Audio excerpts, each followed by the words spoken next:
Bonjour à toutes et tous, vous écoutez First Print, votre podcast comics préféré, et l'émission Super Friends est de retour.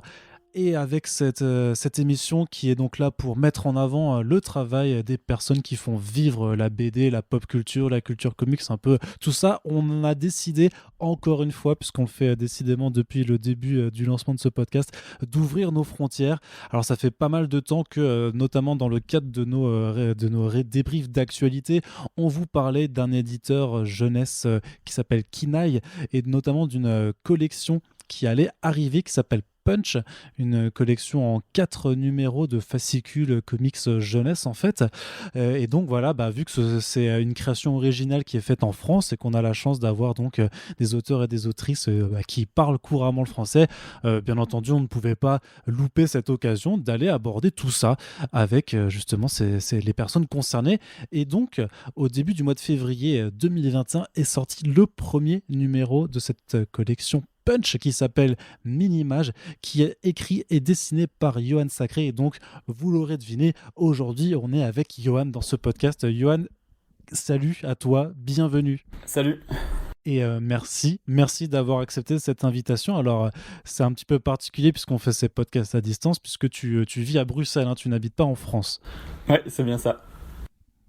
Et on va quand même essayer d'avoir une discussion autour de Minimage qui vient de sortir littéralement à l'heure où on enregistre. Ça fait un jour que c'est officiellement disponible.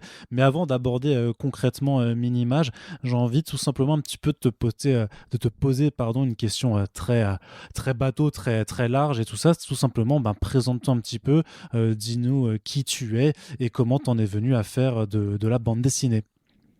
Ok. Donc, je suis auteur, illustrateur principalement. J'ai commencé il y a à peu près une dizaine d'années professionnellement dans le milieu. Oh là là, je parle très bien de moi, hein. C'est hyper intéressant. C'est dur, non, mais c'est vrai que c'est toujours un petit peu dur de Je suis se désolé, en présenter, plus. mais bon, non, mais il n'y a pas de souci, il n'y a pas de souci. J'espère que je ne te mets pas la pression, hein, Non, mais pas du tout. Mais c'est plus que j'ai toujours l'impression de répéter le même truc, genre bon bah je fais, je sais pas, je fais un peu de BD, un peu d'illu. Euh, comment peut-être expliquer comment on en est arrivé à faire Minimage peut-être avec Kinaï. ouais, Ça, en fait, c'était suite à Timo l'Aventurier aux éditions Lombard. ouais, Euh, où là je terminais deux tomes et j'ai été voir un ami qui a sorti un bouquin chez Kinaï, Valentin Sèche. ouais, ok, Je passais le voir et Romain m'a un peu expliqué le concept qu'il voulait mettre en place, etc. Et en fait, j'ai réfléchi à des idées que j'avais depuis un certain temps autour de certains personnages par rapport à la thématique. Je me suis dit, ah ok, ce serait hyper intéressant, on va y réfléchir et ça a donné ce livre. ouais, parce qu'on voit notamment, c'est l'un des avantages aussi du format fascicule, en tout cas de cette parution, c'est que vers la fin, notamment, on apprend que les personnages que tu vas mettre en scène dans Minimage, donc ces petites graines de légumineuses, ce sont des personnages que tu dessinais depuis un certain temps. Oui, c'est ça, c'est passé par plusieurs formes graphiques aussi. Je testais un peu des envies suivant la période où j'y réfléchissais et le format. Euh, Ça passait par des strips, par du fanzina, de tester des techniques de couleur, d'encre. Ici, en fait, au niveau de la technique sur laquelle je me suis arrêté, c'est parce que j'ai découvert le petit programme Procreate sur iPad, qui Ouais. est assez intuitif et efficace pour ce que j'ai envie de faire au niveau du traité graphique, parce que j'aime beaucoup l'aquarelle. Et la difficulté en Ouais. bande dessinée, c'est traditionnel, c'est d'arriver à avoir une certaine euh, rigueur et logique du début à la fin, où par rapport aux corrections et au respect de ce qu'on a envie de mettre sur le papier, c'est toujours un peu compliqué, donc passer par du digital, mais tout en gardant un état d'esprit plus organique et traditionnel en fait. Et de la même manière, ça s'est tourné vers un peu la technique des estampes avec des coups de pinceau ou faire des choses un peu plus abstraites aussi pour se détendre par rapport justement, je parlais d'un projet comme Timo avant qui c'est pas que Oui. c'était plus complexe graphiquement, mais il y avait un peu plus un, un, un- un univers un peu plus costaud à faire vivre entre guillemets. Et là, c'était vraiment de la détente, se balader dans la nature, quoi. D'accord. Et c'est-à-dire que Timo l'Aventurier, c'était pas en numérique, tu l'avais fait en traditionnel. Si, en fait, c'est pareil, c'était numérique. Je voulais aussi avoir euh, un aspect comme ça par rapport à la texture, aux couleurs, aux lumières. Euh, Après, pour Timo, c'était aussi d'avoir quelque chose de très rond et doux. Donc là, je suis passé par le crayonné et j'ai ancré au crayon aussi pour garder ça. Mais pareil, c'était un peu compliqué pour les corrections en traditionnel, de redécouper mes feuilles au niveau parce qu'en fait, j'ai beaucoup de mal dessin à bien dimensionner les choses. Euh, Mhm. c'est idiot, hein, mais entre les personnages, les décors, on va dessiner un truc et puis on se rend compte qu'en fait, ils ont une taille légèrement, c'est très léger. Peut-être que moi je le vois plus parce que je suis né dedans. Et du coup, en traditionnel, c'est plus compliqué parce que alors, par moment, soit tu dois redécouper, soit tu dois tout effacer, redessiner ce que tu as déjà fait. Du coup, Ouais. j'utilisais un peu des astuces. Après, c'est chouette, hein, il y a un petit côté bricolage où tu découpes, tu recolles les parties de ta feuille et tout ça. C'est chouette. C'est vrai que tu gagnes un peu plus de temps en informatique, mais de toute façon, même là en digital, je me prends encore la tête à faire des techniques qui prennent trop de temps pour ce que c'est en fait, je pense. Et c'est juste, c'est ma méthode en fait, j'aime bien travailler comme ça. C'est que t'es un peu exigeant avec toi-même aussi, alors j'imagine. Ouais, peut-être trop pour ce que ça vaut, ouais. C'est vrai. Bah, parce que ça vaut, après, il faut quand même que tu sois satisfait toi-même de ton travail, mais c'est vrai que ce qui est souvent dit avec les artistes, c'est qu'ils sont jamais complètement satisfaits de ce qu'ils font. Ouais, Tu ça n'arrivera confirmes? jamais. On essaye, mais de toute façon, c'est la règle, hein. On pourra jamais l'être, donc on fait notre possible et puis on doit se satisfaire de ce qu'on obtient aussi. C'est les petites graines là qui sont donc les héroïnes de ton histoire, vu qu'elles viennent d'avant en fait le projet, vu que en fait c'est un peu une réutilisation de personnages que tu avais utilisé donc avant sous d'autres formats. Ça Ouais. te venait d'où pour t'avais déjà du coup une envie de raconter une histoire avec des graines quoi, qui est pas forcément le truc qu'on voit le plus souvent. Je crois qu'en fait, à la base, donc là, on parlait des techniques que j'essayais ou d'autres formats. Ouais. Je pense que j'étais très inspiré aussi par euh, plein de choses, mais ce qui me vient vraiment à l'esprit par rapport à leur forme et aux idées, c'est euh, est-ce que c'est un collectif? Ça s'appelle Pictoplasma. Je crois que c'est allemand.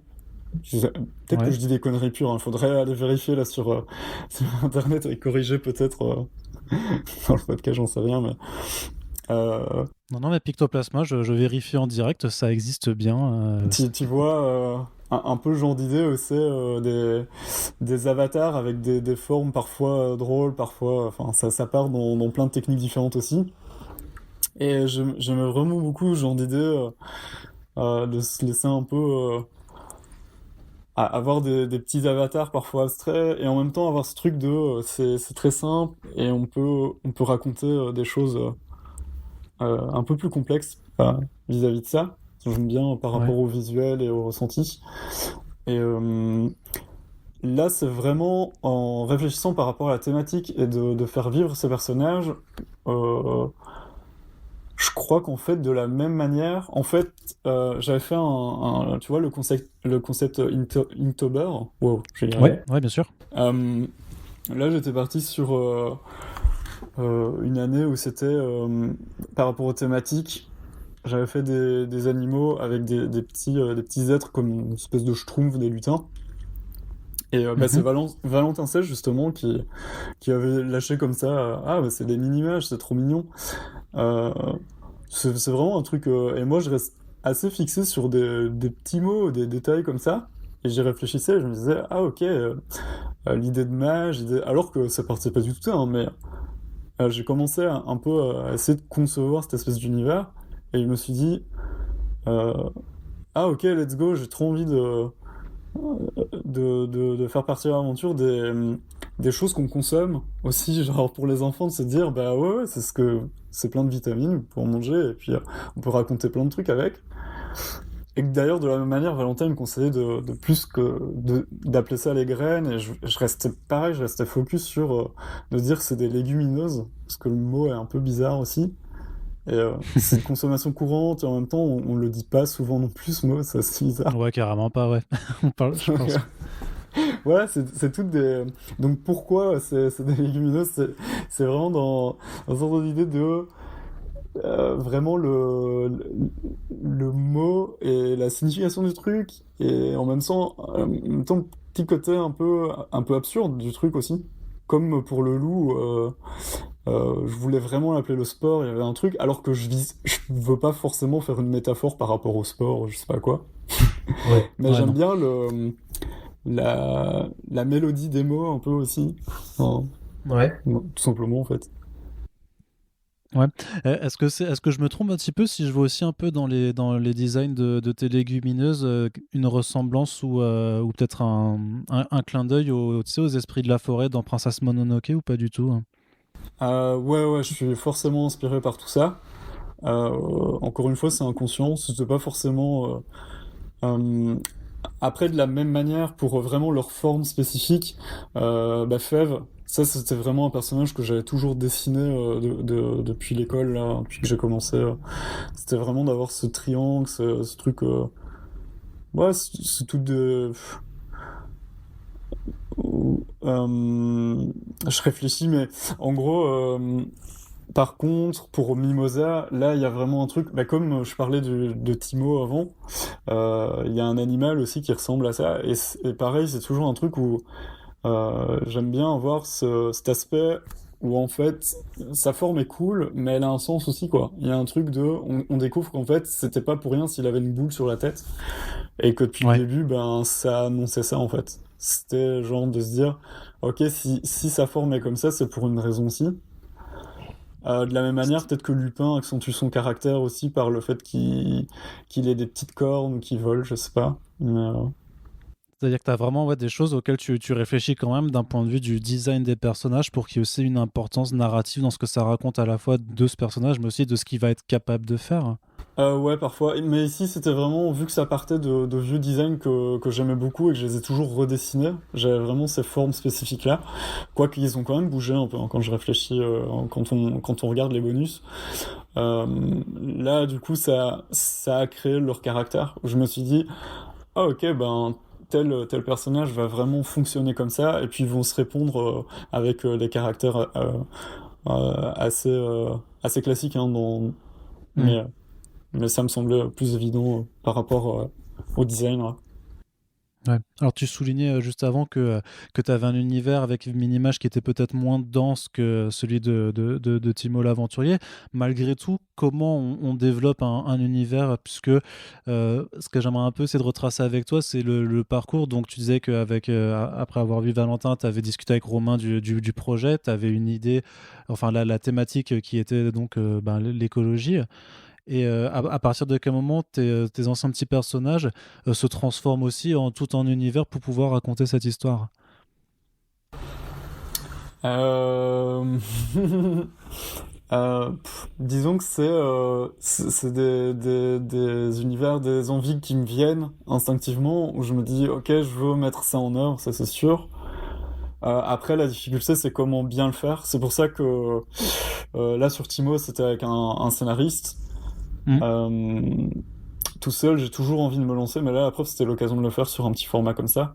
Euh, Après, c'est la difficulté, c'est d'avoir aussi les bons dialogues, les, les- mais en tout cas, tout ce qui est création d'univers, de personnages, des possibilités, ça, en fait, je dois me restreindre parce que j'ai trop d'idées dans tous les sens et je vais me dire, ok, je dois me focaliser sur tel détail. Mais moi, je fonctionne plus ouais, en termes de création d'univers, choses comme ça. T'as une feuille de route ou des genres un carnet où tu notes un petit peu tous les personnages, leurs liens, les factions, tout ça. C'est un peu comme les notes qu'il y a aussi à la fin, à la fin de Mini-Match. Tu as la présentation des héros, mais aussi même un petit peu des personnages qui évoluent dans l'univers. Et notamment, quand tu vois les tubercules, tu vois, la patate douce topinambour, qui en fait sont pas ultra importants, mais qui apparaissent de temps en temps. C'est-à-dire que tu les as aussi placés là parce ils ont quelque chose à y faire. Ouais, c'est dans cette logique-là, comme je te disais, que je me restreins dans le sens où c'est des trucs que j'ai envie de dessiner, en fait. J'ai envie de dessiner une pomme de terre, voilà. J'ai fait des patates pour le fun.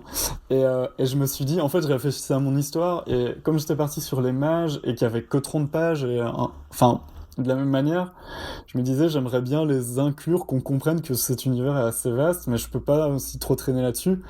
Après, à l'inverse, je comprends que ça peut être un peu frustrant. On se dit, ah, mais j'aimerais bien voir une aventure des tubercules aussi. Ça pourrait se faire, hein, je sais pas. Mais c'est vrai que ça rejoint ce que j'expliquais. Au final, j'ai beaucoup de personnages et d'envie et qu'il faut arriver à faire des choix en se disant, ok, je vais plutôt. Euh, c'est un peu comme raboter, de se dire d'épurer le truc, quoi. J'aime bien aussi cette démarche dans les œuvres où on sent que c'est un truc un univers très vivant, etc. Et au final, on se concentre vraiment sur, je sais pas, un personnage, un animal, un truc très simple. Et Ouais. ça va à l'essentiel et j'aime bien aussi cet aspect-là, en fait. C'est-à-dire que tu peux effectivement te dire que tu pourras continuer de faire vivre d'autres aventures dans ce même univers, puisqu'il y a effectivement pas mal d'autres choses qui sont mentionnées. Et sur le principe vraiment de l'écriture, ce que tu l'as mentionné, c'est sur Timo, tu étais avec un scénariste. Donc là, euh, comment on fait, alors comment tu appréhendes, c'est tu t'es fait un script vraiment je veux dire, comme de la même façon dont tu as travaillé auparavant, ou alors tu dessinais avec le script en tête et tu n'avais pas forcément besoin de te l'écrire. Euh, Ça paraît très compliqué à expliquer dans le sens où on sait où on veut aller, c'est quoi les envies, etc. Et après, c'est de découvrir aussi, de se laisser porter et de se dire, ah, bah tiens, euh, à tel moment, il va se passer tel souci avec un loup, ou il va se passer telle histoire avec un personnage qui pêche. Là, je réfléchis dans mon image, mais euh, aussi de se laisser surprendre, dans le sens où il y a des choses que je vais y mettre, où euh, j'y pense pas forcément. Il y a des choses que j'aimerais mettre parce que j'ai envie de dessiner un truc voilà, qui me passe par la tête et que je le mets pas au final. Et inversement, enfin, ça garde aussi la motivation d'avancer, de créer. Parce que sinon, c'est assez vite figé, quoi. Euh, Ouais. Après, on est quand même obligé de le faire pour avoir tout le découpage et que ça tienne Ouais, debout. c'est ça, parce que si tu te laisses porter, tu risques vraiment de te dire merde, je suis à 45 pages et en fait, après, Ça- tu condenses et ça t'oblige à faire des choix que t'as pas forcément envie de faire, Ouais, de ouais. tout couper Ouais, dans le donc je gras. dis ça, mais au final, il y a quand même tout un découpage qui est très précis pour être sûr que ça fonctionne, même en termes de double page, hein, quand on réfléchit en termes de bande dessinée. Euh, ouais, là, c'est le truc de devoir tout mettre au propre et de se dire, ah, mais je connais et je vais devoir refaire un peu ce que j'ai déjà fait, entre guillemets. C'est pour ça aussi que quand je construis le truc, je, je pars de trucs très moches, comme ça. Je suis pas trop frustré de voir un peu. Parce que des fois, tu sais, tu vas commencer à faire un petit dessin rapide, et en fait, il est hyper beau, et tu n'arriveras jamais à le refaire en grand. Il fonctionne sur un quart de post-it, et t'es Mhm. trop déçu de refaire ton truc, et qu'au final, l'idée. Parce que Minimage, en plus, il y a de ça, vu que c'est je voulais des formes très simples pour que un petit enfant puisse les dessiner et que ce soit vraiment genre très accessible. Et donc du coup, bah, de cette manière-là, des fois tu fais un truc à la volée et en fait t'as ton résultat qui est là. Et de le mettre au propre et de le retravailler, au final ça perd un peu le charme que tu y avais mis en fait. Mhm. Mais Et c'est normal. hmm, c'est difficile de dessiner et d'écrire pour la jeunesse. Est-ce qu'il faut un petit peu avoir une façon de faire un petit peu particulière parce que justement tu vas raconter une histoire qui n'est pas du tout pour un lectorat avec lequel tu t'identifies forcément puisque bon t'as plus 8 ans quoi. Ouais. Euh, Bah, il faut croire que mon esprit l'est parce que, en fait, à chaque fois, je réfléchis à des trucs et puis par le graphisme. Parce qu'avant Minimage, c'est pour ça que j'expliquais d'autres choses que j'ai en tête et que j'écris. La problématique, c'est que euh, j'ai des envies qui vont dans tous les sens. J'ai pas de restriction en me disant je vais viser un public précis. Donc des fois, j'ai des histoires qui correspondent plus à des adolescents plus matures, mais qui ont toujours ce graphisme très très très jeunesse. Et je pense par exemple à une des histoires qui était très ambivalente comme ça, où j'essaie de négocier avec les éditeurs sur une fille et une licorne. Et en fait, ça parlait d'un drame social, mais du coup, par mon graphisme, on me conseillait vraiment de viser les petites filles, d'avoir un truc très connoté par rapport aux licornes, etc. Alors que c'est pas mon but du tout. Euh, Mm. donc là, ici, pour le coup, pour Minimage et Actinai, ça tombe hyper bien parce que, en fait, comme je raconte des trucs comme ça naturellement, bah là, on se dit, ah bah c'est trop parfait parce qu'en plus, le graphisme est accessible pour les vraiment très très jeunes, alors que c'est pas mon but en fait. Moi, je raconte un truc où j'espère que les parents, justement, le lisent et prennent plaisir aussi, quoi. Ouais, parce que c'est quand même un titre qui parle, alors, qui parle de différence et qui parle de haine de l'autre et de réconciliation aussi. Mais effectivement, alors, on peut se dire quelque part que c'est effectivement que parler de tolérance et tout ça, c'est effectivement un truc qui fait partie de l'éducation de toute façon. Et pourtant, je veux dire, c'est pas une thématique forcément la plus facile à comprendre. C'est pas niais en fait. Voilà, c'est que l'écrire pour la jeunesse, c'est pas forcément écrire des trucs niais, quand bien même t'es dans un univers avec des petites graines trop mignonnes et un petit écureuil beaucoup trop mignon aussi.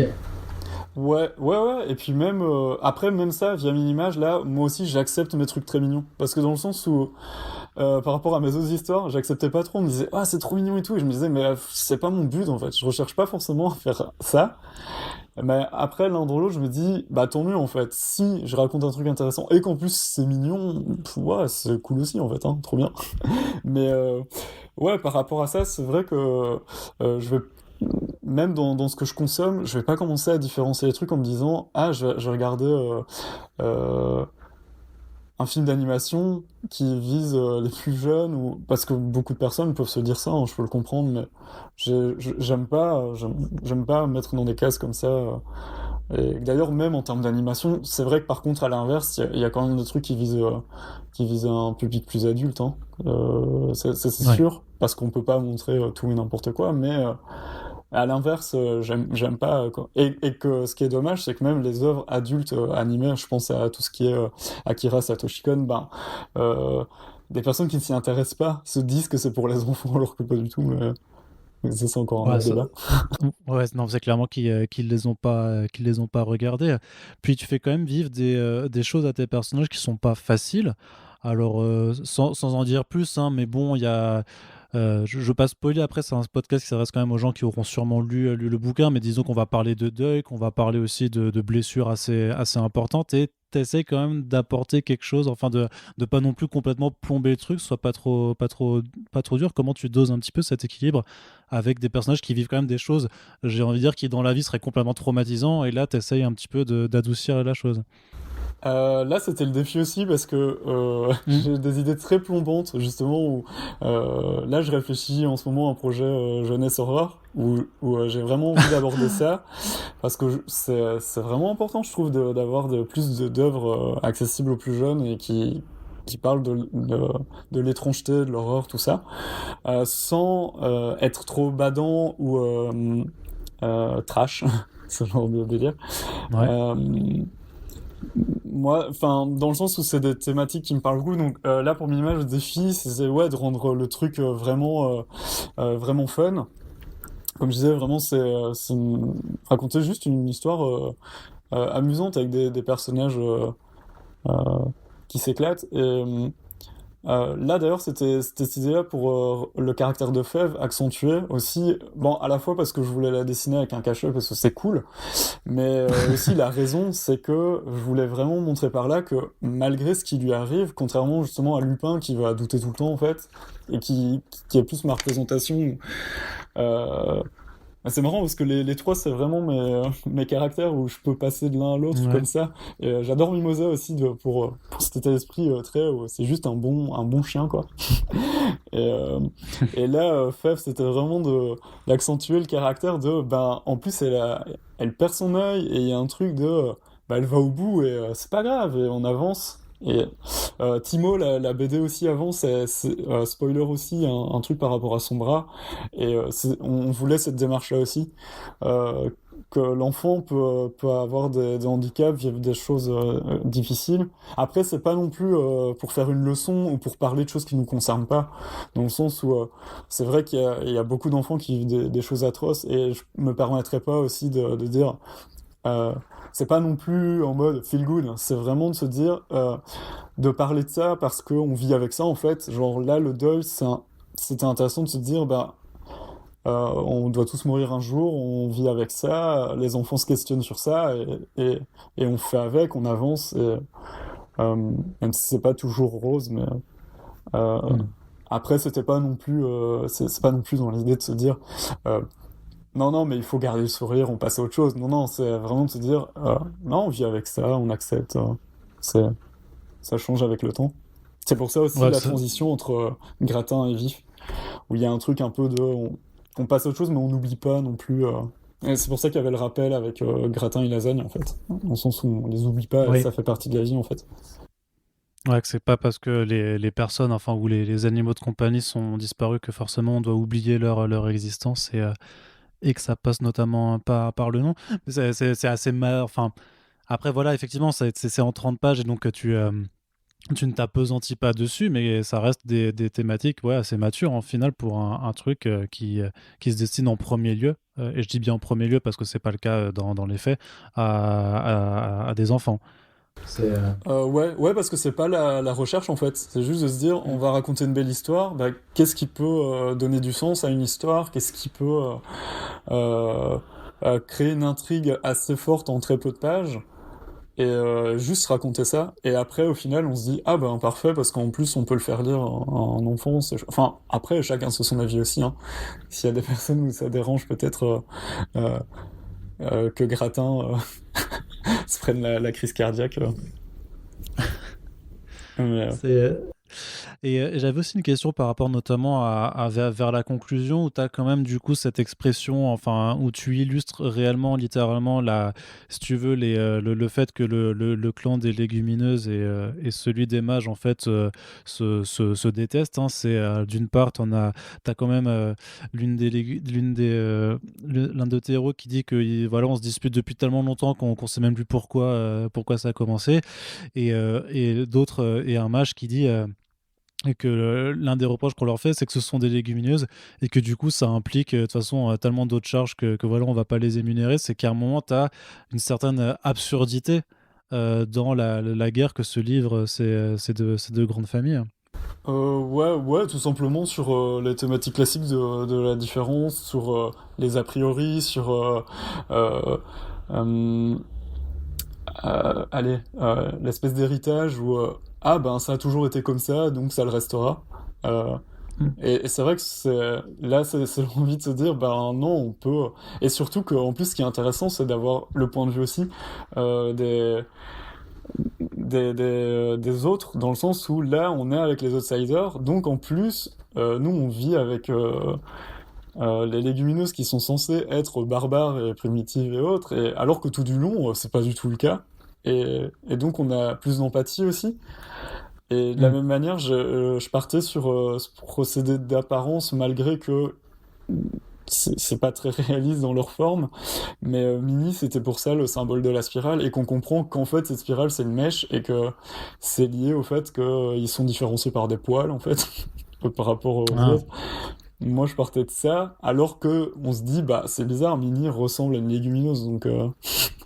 c'est complètement absurde. Mais après, là, c'est parce que moi, je pars dans des gros délires, et ça, c'est ce que je garde en tête quand je crée cet univers. Après, ce qui est intéressant, c'est que les personnes qui vont se l'approprier se disent ah ben moi j'avais compris ça comme ça par rapport à ces peuples-là, etc. Ça c'est cool comme ça. Chaque personne se fait sa propre histoire en fait par rapport à comment doit fonctionner cet univers.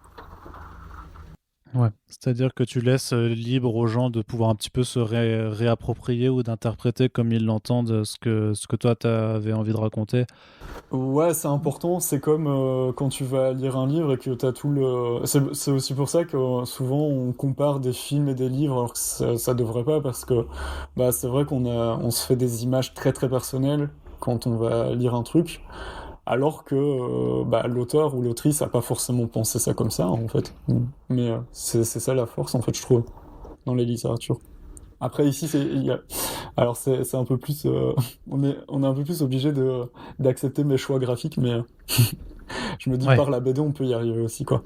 Justement, puisqu'on parle de graphisme, je voulais un peu revenir juste sur un côté peut-être un peu technique, mais je pense que ça peut intéresser les gens parce que en tout cas, j'ai moi-même pu tester Procreate pour essayer Effectivement, je suis d'accord avec toi sur le côté un petit peu intuitif. Après, quand même, il faut une certaine maîtrise parce que tu as des outils à ta disposition, mais il faut quand même expérimenter un certain temps pour bien comprendre comment ça marche et comment réussir à les utiliser correctement. Ces outils, c'est quelque chose que tu as pu faire vraiment facilement.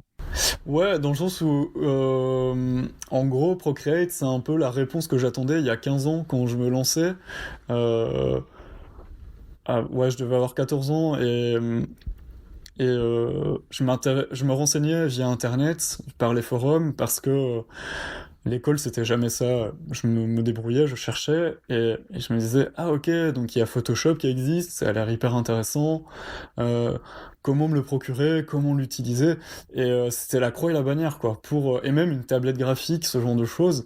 Les gens des blogs se disent, wow, c'est un film de SF, on dessine sur une plaque et ça se fait sur un ordinateur et tout. Et donc, alors qu'en fait, non, ça coûte pas cher, mais je sais pas, ça reste un peu mystérieux en fait. Et du coup, je fais mes recherches et, Photoshop, je me rappelle l'anecdote, c'était que j'allais dans un grand centre commercial, je vois tous les CD-ROM et là, je vois un truc Photoshop, tout, je me dis ah yes, ça y est, j'ai trouvé, je vais l'acheter. C'était quand même cher en plus, hein, la boîte. Je l'achète, je rentre, je l'installe. Et là, je vois que en fait, j'ai acheté un CD-ROM qui explique comment utiliser Photoshop, comment installer Photoshop. Enfin, c'était un Ah CD. zut. Et du coup, je me disais non, alors que bah ouais, de la même manière, Photoshop souvent c'est parce qu'on va dans des écoles, on fait des études supérieures et c'est les études qui te donnent la licence ou un truc comme ça. Et donc pareil, moi je devais me débrouiller, comment le craquer, quoi, parce que ça coûte cher, comment on fait, enfin, mine de rien, c'est tout des trucs comme ça. Et après, quand il y est, là, pareil, je me suis procuré un gros bouquin qui explique pour les auteurs de BD comment s'en sortir avec les méthodes de calque, transformer un calque en mode produit, des trucs cons comme ça. Mais avec l'interface, avec tous les onglets, les trucs, ça m'a pris tellement de temps et de faire ça de mon côté à chaque fois et après de créer mes trucs, de les mettre sur internet, à l'époque c'était avec le Café Salé, il y avait un gros forum comme ça et pareil en plus c'est une communauté qui était très euh, concept art sur Photoshop, je sais plus le terme mais c'est des trucs très spécifiques dans Ouais. lesquels je me retrouve pas forcément mais du coup c'était intéressant pour voir eux la simplicité qu'ils en ont de l'utiliser et de faire du speed painting et ce genre de choses. Et donc, à partir de tout ça, où j'ai tellement galéré et que je me retrouve après sur quelqu'un qui me montre un iPad avec le. Parce que pareil, je me suis procuré une Cintiq, mais j'aimais pas trop le feeling. Et après, on Ouais. me montrait avec une simple tablette que tout le monde peut posséder, très fine et juste ce programme qui coûte 10 dollars, bah, c'est genre, ok, bah ça va à l'essentiel, quoi, c'est trop bien. Après, je vais pas non plus conseiller, hein, parce qu'il y a beaucoup d'amis qui font plutôt conseiller Clip Studio Paint ou ce genre de choses pour vraiment la BD spécifique. Ouais. Disons que moi je me suis retrouvé pour ouais, cet aspect de brush aquarelle, de choses qui me correspondent. Et c'est vrai que c'est un programme aussi qui est plutôt utilisé justement pas pour finaliser les planches, c'est plutôt pour faire des petites illustrations, des croquis, c'est pas pensé pour ça non plus en fait. Donc ça c'est aussi moi qui me suis dit ok je me lance sur ça, mais après je fais avec les défauts que ça a, parce que comme justement c'est un programme assez simple, intuitif, il y a les questions de poids, donc ton fichier, t'as pas beaucoup de calques, donc là pour Minimage ça se compte à moins de 10 calques quoi, et ça, enfin je sais que normalement, si tu bosses une BD, tu mets des effets dans tous les sens, ouais, t'auras jamais assez de calque. Donc ça, pareil, c'est un parti pris aussi. J'aime ce côté-là aussi où ça me restreint. Comme je disais, ça me force à... Simplicité, en fait. Exactement, ouais, ça te force à aller à l'essentiel. Au moins, tu te dis, ok, j'ai que ça, bah je vais me restreindre à ça. Et ici, pour ce projet-ci, ça fonctionne dans le sens où, comme c'est à l'épure et que c'est pour du graphisme jeunesse un peu abstrait sur les ambiances, ben ouais, pourquoi pas. Donc, ouais, assez content du résultat imprimé. Pareil, je savais pas trop ce que ça allait donner, du coup, j'avais pas encore testé, mais ça rend assez bien, c'est cool. Vraiment, en termes de détails techniques, tu passes par tu faisais une case à la fois ou une planche à la fois parce que tu peux créer, quand tu crées un nouveau fichier, ça te propose différents formats. Mais est-ce que tu peux vraiment, par exemple, t'ouvrir un fichier de planche quoi, et à l'intérieur dessiner chacune des cases ou tu faisais vraiment un fichier par case que tu assemblais ensuite extérieurement? Là, du coup, je pense à la page, parce que pareil, je trouve que c'est important de bien mettre en page. C'est pour ça, pareil, dans les bonus, je sais pas si ça peut aider, hein, mais vite fait, j'ai expliqué qu'il fallait bien placer son texte et bien penser aussi en termes de mise en page. Parce que Mm. sinon, j'ai l'impression que c'est juste une collection d'illustrations. Bon, enfin, après, ça dépend, ouais. C'est vrai que si tu la penses avant et Ouais. qu'après tu les peaufines séparément, mais de la même manière, je trouve que ça va te prendre du temps et puis tu dois tout reconstruire, déconstruire. Donc là, je me suis dit, non, non, je pars sur une page. Alors que, justement, là, je parlais, genre, Clip Studio Paint, j'ai pas utilisé, mais apparemment, les amis me disent que, là, ce qui est intéressant, par exemple, dans ce programme, c'est que t'as vraiment le fil, tu peux voir toutes tes pages, justement, dans un coin, tout ton bouquin, en fait. Et ça, par exemple, dans mon Ouais. logiciel, c'est assez utile. Chose que ça, j'ai pas, et que, là, après, je dois recomposer aussi pour voir. Ouais, c'est vrai qu'il faut se rappeler effectivement que la bande dessinée, c'est pas juste faire un dessin, mais qu'il y a aussi cette dimension de storytelling et que effectivement, si tu fais les cases une par une sans jamais avoir le chemin d'ensemble, ça risque de te faire foirer des trucs en termes de pure narration Ouais, parce que et d'enchaînement. Ouais, parce que du coup, je me suis pas mal. Je sais pas pourquoi, j'ai toujours voulu faire de la BD. J'ai aucune raison pour ça. Peut-être parce que j'ai grandi, je suis né dans la ville du journal de Spirou. Et il y avait Hum. ça qui traînait tout le temps. Et je me disais, ok, faut viser ça. Et en fait, au fur et à mesure de tester des trucs, je me retrouve plus dans l'illustration jeunesse que j'ai pareil appris parce que des éditeurs me demandaient des trucs tout, mais j'ai jamais appris ça. Je connais pas les codes. Et c'est au fur et à mesure, en lisant des trucs, en me renseignant, où je comprends les différences. Là, avec le temps, j'ai bien compris, mais du coup, là, ouais, Minimage, c'est faire un espèce d'hybride, quoi. D'avoir illustration et bande dessinée, et essayer de jongler avec les deux, parce que c'est vrai que c'est pas du tout les mêmes codes dans l'illustration, comment tu vas raconter ton histoire et faire comprendre les éléments. C'est pas du tout la même démarche en termes de bande dessinée, en fait. Et c'est vrai que ça, du coup, ouais, c'est super dur de faire de la BD, hein. Ouais, j'en doute pas. Euh, Ta relation avec l'éditeur, avec Romain, ça s'est fait comment alors? T'avais beaucoup de retours sur, au fur et à mesure de l'avancée de la bande dessinée ou tu lui as envoyé les 30 planches d'un coup et il t'a juste validé? C'était comment un petit peu? C'était vraiment tout du long. Enfin, moi, je veux vraiment balancer mes trucs. Après, je demandais de relire, de savoir ce qu'on allait garder, modifier, ce qui était intéressant, ce qui n'était pas. Mais en laissant une très grande liberté, il y a pas de souci. Et c'était des corrections vraiment en mode amical, quoi. Donc, hyper bonne relation, quoi. Trop cool. Romain, vraiment génial. Voilà. C'est bien, on lui passe la pommade. S'il nous écoute, Ouais, il mérite. ça lui fera plaisir. Justement, tu disais juste avant, c'est dur de faire c'est dur de faire de la BD. J'ai quand même envie de poser cette question au fur et à mesure de ces podcasts et aussi parce qu'on accueille du coup des auteurs et autrices de bande dessinée francophones dans ce milieu-là par rapport à la situation des auteurs de BD. C'est quand même un sujet qui revient de plus en plus. Est-ce que j'aimerais un peu juste te poser la question, ton avis là-dessus. À ce sujet-là aussi, Romain a été très gentil par rapport à une demande que je lui ai fait de négociation Mm. sur l'avance sur droit et comment un peu on allait mettre ça, de réflexion par rapport à nos possibilités de chaque côté, quoi. Et il y a vraiment un truc de faire au mieux avec les possibilités, parce que là, justement, de passer du Lombard, qui est une boîte qui fait tourner la machine avec des trucs comme les Schtroumpfs ou du Cobu, je pense que tout le monde connaît, là, ouais, il y a vraiment une différence de dire, en plus, on lance un tout nouveau concept, et, euh, et toucher un public différent, avec un format différent.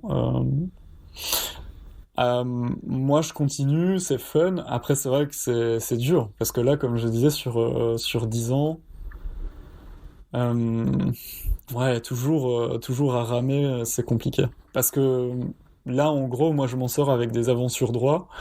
J'essaye de les rembourser, de vivre de mes droits d'auteur, mais ouais, du coup, pas de salaire, pas de revenus, j'ai pas d'aide sociale ou quoi. Enfin, Ouais. c'est un choix de vie, quoi, c'est sûr.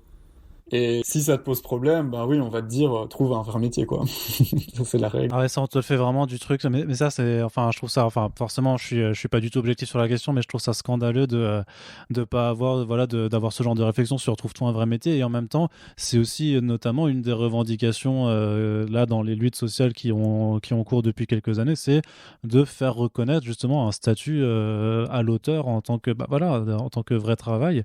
Et enfin, en tant que travail, tout simplement, il y a pas de vrai à mettre. Et c'est quand même incroyable que justement, voilà, que vous en soyez encore à devoir quelque part faire légitimer que putain vous bossez quoi.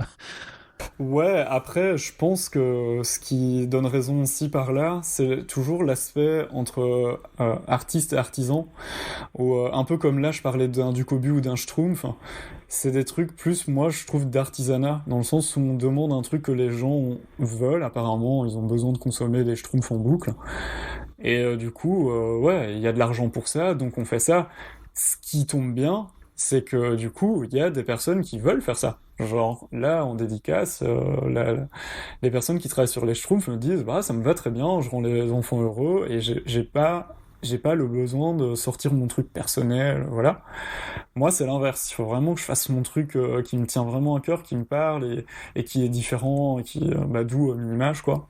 Et, euh, et après, avec les retombées que ça, dans le sens où bah faut faire avec le fait que ça va toucher très peu de monde, parce que bah euh, il y a beaucoup de choses qui sortent. Pff, même du coup l'aspect technique, où moi par exemple on pourrait me reprocher de se dire ah bah c'est un peu facile, c'est un peu abstrait, moi aussi je peux faire ça, etc.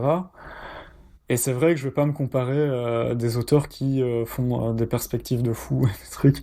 Mais c'est vrai Mhm. qu'on a un peu perdu sur qui est légitime de quoi, du méritantisme du truc. Parce qu'en même temps, c'est vrai on pourrait se dire, bah oui, pourquoi pas en fait, pourquoi pas dessiner des trucs assez fun, assez abstraits, et de gagner sa vie correctement avec ça aussi, hein, ça devrait être envisageable. Euh, Oui, en tout cas, ça devrait pas être absurde en tout cas ou je sais pas ça. Bah du coup, ça permet d'en parler, un peu comme, comme là, les thématiques dont on se disait, où les mages et les légumineuses, c'est absurde, bah notre société peut être absurde à ce niveau-là aussi, de se dire c'est fou qu'on doive batailler alors que ça devrait pas.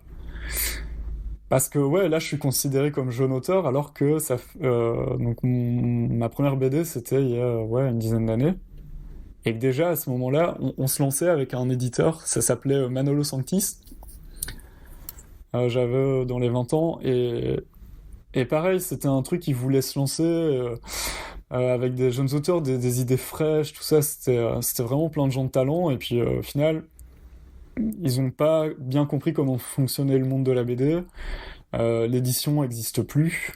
Euh, et voilà, il faut faire avec et trouver des alternatives avec des gens qui te disent quoi faire, mais en fait personne ne sait vraiment. Ouais. Et continuer à travailler, à se faire confiance tout en étant sûr de rien. Donc il faut garder du courage. Après, c'est vrai qu'il y a d'autres œuvres où des gens se donnent du courage et en même temps on se dit ah tout ça pour ça. Mais c'est pareil, c'est relatif, hein. Ouais. Je sais pas. Mais ça vient sur le côté subjectif des goûts et des couleurs aussi. On se dit est-ce que ça vaut le coup de batailler pour obtenir ça au final ou pas? Donc moi, je suis vite perdu avec tout ça. C'est pour ça que là, j'essaye d'être recentré. Là, je fais Minima, je suis content. Si ça rend les gens contents, c'est génial. Et puis j'essaye de... Mais sinon, c'est vrai que je mets trop tout ça en question. Hein. Je réfléchis trop à tous ces trucs-là, mais ça fait perdre du temps. Ah, mais c'est intéressant toujours de jamais être certain de tout non plus. Je voulais quand même te poser une question par rapport au format particulier de Punch et donc de Minimage. Effectivement, ce fascicule tirage unique, du coup... ce qui est presque à double tranchant parce que bon bah si tout se vend, c'est très bien pour toi et pour l'éditeur, et en même temps si c'est un tirage unique, alors on sait qu'il y a un plan de réédition en intégrale plus tard, et que ça fait notamment l'objet d'une campagne Ulule au moment où on enregistre ce podcast, mais malgré ça tu te dis bah tu risques d'être victime de ton succès et de pas pouvoir fournir autant du numéro que la demande subit. Ouais, bah après ça c'est vraiment Romain qui a pensé. Même pour le Ulule, je savais pas trop précisément enfin, comment il le lançait, à quel moment par rapport à la sortie. Ouais, je sais pas, il a calculé, il s'est dit ok, on part sur ça. Je dis ok, pourquoi pas, et puis on voit ce que ça donne. Donc je sais pas. Mais en tout cas, en termes de double tranchant, moi, ça me le fait par rapport justement au format où je me dis, c'est cool si on se dit que ça fonctionne en termes de la difficulté de faire tenir ça en 30 pages, plutôt que de se dire, ah ben punaise, ça fait que 30 pages et ça fonctionne pas. Et ça, c'est le truc à double tranchant. Ouais. Ça fait un peu peur vu que c'est séparé du reste. Alors que c'est vrai que si ça sort directement les 4 histoires, bon, c'est vrai que ça a ses défauts aussi, parce que dans les collectifs, il y a toujours la problématique du ah, mais il y a une histoire qui est géniale et l'autre qui l'est beaucoup moins, c'est vrai. Mais ouais, ça met la pression un peu. ouais, aussi, c'est vrai. Oui, donc là, c'était bien de commencer et de pas vraiment savoir. Et là, maintenant que je sais qui passe après, je me dis ouf, au moins c'est fait, j'y ai pas réfléchi. Ah, t'étais pas au courant des autres équipes créatives sur les Pas numéros complètement, d'après? parce qu'en fait, ça s'est vraiment lancé où il m'a parlé de ça et j'y ai réfléchi. Et donc, il savait pas encore précisément qui allait dire oui. Ça a pas mal bougé aussi. Il me donnait des noms, et puis en fait, les personnes bossaient sur autre chose, etc. Et donc là, c'est vraiment récemment que c'est devenu vraiment définitif de savoir. Et c'est cool, c'est vraiment une très belle équipe, quoi. Pareil, je savais, j'imaginais pas. Ok, très bien. Bah écoute, merci beaucoup d'avoir répondu à ces questions. C'est vrai qu'on retrouvera Elsa Bordier et Souria pour le numéro 2, Moineau. Mais en attendant, c'est Minimage qui est sorti donc aux éditions Kinaï. C'est 5,90 € pour ce fascicule. Et comme je vous l'ai dit juste avant, il y a une campagne Ulule en ce moment qui est en cours pour l'ensemble de ce projet. Et le lien sera dans la description. On espère que l'émission vous a plu. N'oubliez pas que les Super Friends, c'est important de les soutenir et de les partager. On se dit à très bientôt pour le prochain podcast. Et Johan, je te remercie encore une fois d'avoir été avec nous aujourd'hui. Merci beaucoup à toi. Et on se dit donc à très bientôt. Voilà, salut!